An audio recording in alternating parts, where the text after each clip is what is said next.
Saudi আরবে মরু আবহাওয়ার রহস্যময় বৃষ্টি বেড়েছে বৃষ্টিপাতের পরিমাণও।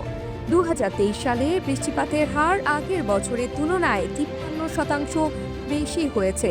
এর ফলে দেশে বন্যার ঘটনাও বৃদ্ধি পেয়েছে। বন্যার পানি প্রবাহ 2022 সালের তুলনায় 164.1% বেড়েছে। বৃষ্টিপাতের বিরলতায় সৌদি আরব সাধারণত সমুদ্রের পানি লবণমুক্ত করে এবং পুনর্ব্যবহৃত পানি ব্যবহার করে। 2023 সালে পুনর্ব্যবহারযোগ্য পানির উৎপাদন 13.3% বেড়েছে। একই সময়ে ভূমি ও সমুদ্রের সংরক্ষিত অঞ্চলের আয়তন যথাক্রমে 7.1% এবং 17.7% বৃদ্ধি পেয়েছে। সবুজায়ন প্রকল্পের অংশ হিসেবে সৌদি আরব তার পার্কগুলোর আয়তন 34 কোটি বর্গমিটার বাড়িয়েছে এবং 26 লাখ নতুন গাছ রোপণ করেছে। 2017 সালে ক্রাউন প্রিন্স মোহাম্মদ বিন সালমানের নেতৃত্বে সৌদি গ্রিন ইনিশিয়েটিভ চালু হয়।